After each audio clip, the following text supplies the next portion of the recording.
American Leaders and Heroes by Wilbur F. Gordy. Chapter 18. Daniel Boone, the Kentucky Pioneer, 1735 to 1820. You will recall that at the beginning of the last French War in 1756, the English colonies lived almost entirely between the Allegheny Mountains and the Atlantic Ocean. Such continued to be their narrow boundaries up to the beginning of the Revolutionary War. To understand how, at the end of this war, the western boundary had been extended to the Mississippi, we must turn our attention to those early western pioneers, the backwoodsmen, who rendered very important services to their country. One of the most noted of these pioneers was Daniel Boone. He was born in Bucks County, Pennsylvania in 1735. Caring little for books, he spent most of his time in hunting and fishing. The woods were a special delight, and naturally he became an expert rifleman.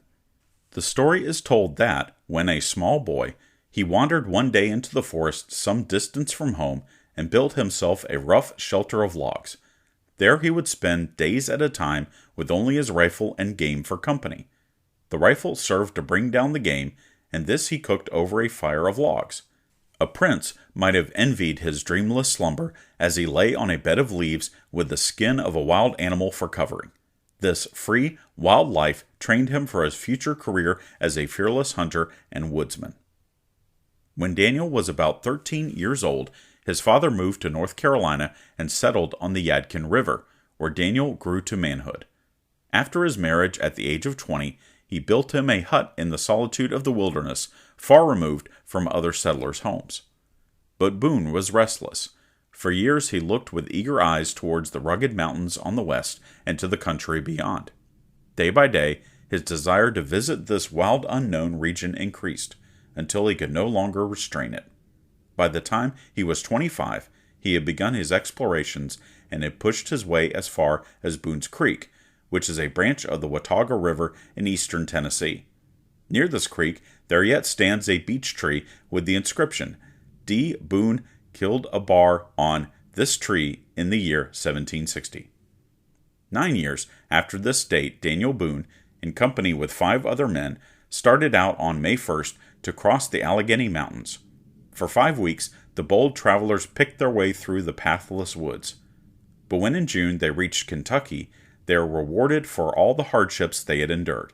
For here was a beautiful country with an abundance of game, including deer, bears, and great herds of bison. They promptly put up a shelter made of logs and open on one side. The floor of this camp, as it was called, was the earth, covered with leaves and hemlock twigs. 6 months after their arrival, Boone and a man named Stewart had an unpleasant experience. While off on a hunting expedition, they were captured by an Indian party. For 7 days, the dusky warriors carefully guarded their prisoners. But on the 7th night, having gorged themselves with the game killed during the day, the Indians fell into a sound sleep. Boone, while pretending to be asleep, had been watching his opportunity. So when the right moment came, he quietly arose, awoke Stewart, and the two crept stealthily away until out of hearing of the Indians. Then, leaping to their feet, they bounded away like deer through the dark woods towards their camp. This they found deserted, and what had become of their friends they never learned. Some weeks later, Boone was pleasantly surprised by the appearance at the camp of his brother, Squire Boone, and a companion. The 4 men lived together without special incident, until one day Stewart was surprised and shot by some Indians. Stewart's death so terrified the man who had accompanied Squire Boone that he gave up the wilderness life and returned to his home. Boone and his brother remained together in the forest for 3 months longer, but their ammunition getting low, on May 1st, Squire Boone returned to North Carolina for a fresh supply and for horses. Daniel was thus left alone, 500 miles from home. His life was in constant peril from wild beasts and Indians. He dare not sleep in his camp, but resorted at night to a canebrake or some other hiding place, where he lay concealed, not even kindling a fire, lest its light might betray him. During these months of solitary waiting for his brother, Boone endured many privations. He had neither salt, sugar, nor flour, his sole food being game brought down by his rifle. But the return of his brother, in July, with the expected provisions, brought him much good cheer. After 2 years of this experience in the wilderness, Daniel Boone returned to his home on the Yadkin to make preparations for removal. By September 1773, he had sold his farm and was ready to go with his family to settle in Kentucky. His enthusiastic reports of the fertile country he had been exploring found eager listeners, and when his party was ready to start, it included, besides his wife and children, 5 families and 40 men, with a sufficient number of horses and cattle. Unhappily, they were attacked on their way by Indians, and 6 men, one of them Boone's eldest son, were killed. Discouraged by this setback, the party returned to the nearest settlement, and for a while longer the migration westward was postponed. But it was Boone's unflinching purpose to settle in the beautiful Kentucky region. It had already become historic, for the Indians called it a dark ground, a bloody ground, and an old Indian chief had related to Boone how many tribes had hunted and fought on its disputed territory. None of the Indians held an undisputed claim to the land. Nevertheless, a friend of Boone, Richard Henderson, and other white men made treaties with the powerful Cherokees, who allowed them to settle here. As soon as it became certain that the Cherokees would not interfere, Henderson sent Boone in charge of 30 men to open a pathway from the Holston River over Cumberland Gap to the Kentucky River. This is still known as the Wilderness Road, along which so many thousand settlers afterward made their way. On reaching the Kentucky River, Boone and his men set to work to build a fort on the left bank of the stream. This fort they called Boonesboro. Its 4 stout walls consisted in part of the outer sides of log cabins and in part of a stockade some 12 feet high, made by thrusting into the ground stout pieces of timber pointed at the top. There were loopholes in all the cabins, and a loopholed blockhouse at each corner of the fort. Daniel Boone, the leader of this settlement, was a man of interesting personality. He was a tall, slender backwoodsman with muscles of iron and a rugged nature that enabled him to endure great hardship. Quiet and serious, he possessed courage that never shrank in the face of danger. Men had confidence in him because he had confidence in himself. Moreover, his kind heart and tender sympathies won lasting friendships. He usually, though not always, dressed like an Indian. A fur cap, a fringed hunting shirt, and leggings and moccasins, all made of skins of wild animals, made up his ordinary costume. If we should go in imagination into Daniel Boone's log cabin out in the clearing not far from the fort, we should find it a simple home with rude furnishings. A ladder against the wall was the stairway by which the children reached the loft. Pegs driven into the wall held the scanty family wardrobe, and upon a rough board, supported by 4 wooden legs, was spread the family meal. There was an abundance of plain and simple food. Bear's meat was a substitute for pork, and venison for beef. As salt was scarce, the beef was not salted down or pickled, but was jerked by drying in the sun or smoking over the fire. Corn was also an important article of diet. When away from home to hunt game or to follow the war trail, sometimes the only food which the settler had was the parched corn he carried in his pocket or wallet. Every cabin had its hand mill for grinding the corn into meal and a mortar for beating it into hominy. The mortar was made by burning a hole into the top of a block of wood. A pioneer boy found his life a busy and interesting one. While still young, he received careful training in imitating the notes and calls of birds and wild animals. He learned how to set traps and how to shoot a rifle with unerring aim.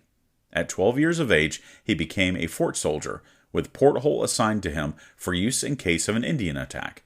He received careful training also in following an Indian trail and in concealing his own when on the warpath. For expert knowledge of this kind was necessary in the midst of dangers from unseen foes that were likely to creep stealthily upon the settlers at all times, whether they were working in the clearings or hunting in the forest. After building the fort, Boone returned to his home in North Carolina for his family. Some months after the family reached Boonesboro, Boone's daughter, with 2 girlfriends, was one day floating in a boat near the riverbank. Suddenly, 5 Indians darted out of the woods and, seizing the 3 girls, hurried away with them. When in their flight, the Indians observed the eldest of the girls breaking twigs and dropping them in their trail. They threatened to tomahawk her unless she stopped it. but watching her chance, she from time to time tore off strips of her dress and dropped them as guides to the pursuing whites.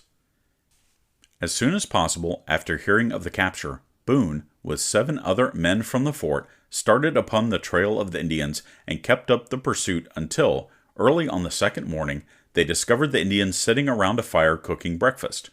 Suddenly the whites, firing a volley, killed 2 of the Indians and frightened the others so badly that they beat a hasty retreat, leaving the girls uninjured. Early in 1778, Boone and 29 other men were captured and carried off by a party of Indian warriors.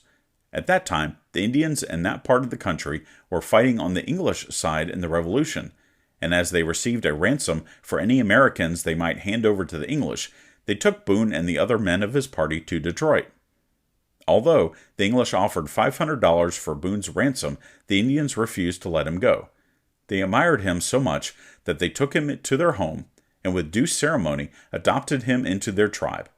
Having plucked out all his hair except a tuft on the top of his head, they dressed this with feathers and ribbons as a scalp lock. Next, they threw him into the river and gave his body a thorough scrubbing in order to wash out all the white blood. Then, daubing his face with paint in true Indian fashion, they looked upon him with huge satisfaction as one of themselves. Boone remained with them several months, during which he made the best of the life he had to lead. But when he heard the Indians were planning an attack upon Boonesboro, he determined to escape if possible and give his friends warning. His own words tell the story in a simple way. On the 16th of June, before sunrise, I departed in the most secret manner, and arrived at Boonesboro on the 20th after a journey of 160 miles, during which I had but one meal. He could not get any food because he dare not use his gun, nor would he build a fire for fear of discovery by his foes. He reached the fort in safety, where he was of great service in beating off the attacking party. But this is only one of the many hair-breadth escapes of the fearless backwoodsman. Once, while in a shed looking after some tobacco, 4 Indians with loaded guns appeared at the door. They said, "Now, Boone, we got you. You no get away any more. You no cheat us any more." In the meantime, Boone had gathered up in his arms a number of dry tobacco leaves, and with the dust of these suddenly filled the Indians' eyes and nostrils. Then, while they were coughing, sneezing, and rubbing their eyes, he made good his escape. But from all his dangerous adventures, Boone came out safely, and for years remained the leader of the settlement at Boonesboro. He was certainly a masterful leader in that early pioneer life in Kentucky. The solitude of the wilderness never lost its charm for him, even to the last of his long life. He died in 1820, 85 years old. It has been said that but for him, the settlement in Kentucky could not have been made for many years. End of chapter 18.